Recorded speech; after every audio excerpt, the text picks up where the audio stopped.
प्रवीण की ऊंचाई और गुंजन की ऊंचाई दोनों सेंटीमीटर में ही है, यानी एक ही इकाई में है ना। तो इसका हल देखिए, लिखेंगे प्रवीण की ऊंचाई, प्रवीण की ऊंचाई कितना सेंटीमीटर है? 150 सेंटीमीटर, यानी सेमी लिख देंगे, ठीक है। तथा गुंजन की ऊंचाई, गुंजन की ऊंचाई कितना है? 60 सेंटीमीटर। अब तो हमको इकाई नहीं बदलना है, क्योंकि दोनों एक ही इकाई में है। अब कह रहा है तब उनकी ऊंचाइयों का अनुपात क्या होगा। इसका मतलब है, उनकी ऊंचाइयों का मतलब है प्रवीण और गुंजन की ऊंचाइयों का अनुपात। तो लिखेंगे यहां प्रवीण एवं गुंजन की ऊंचाइयों का अनुपात,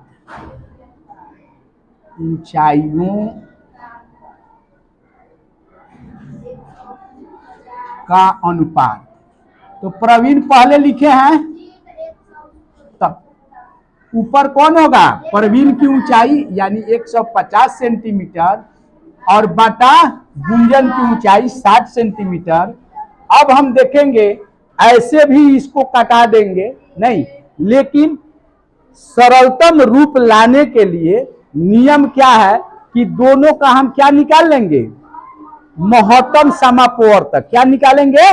महत्तम समापवर्तक।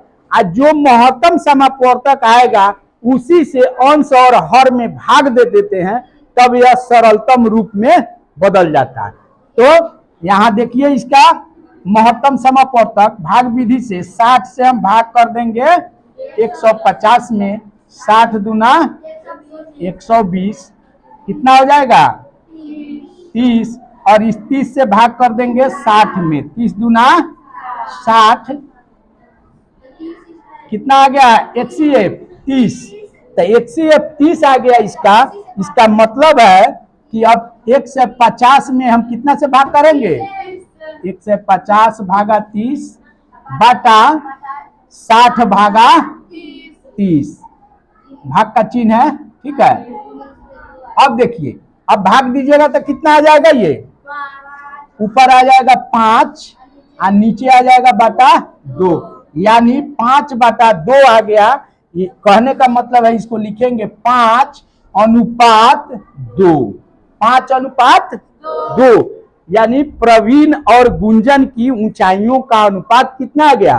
5:2। यही इसका जवाब हो गया। बोलिए समझ में आया कि नहीं? क्योंकि दोनों एक ही इकाई में था, अनुपात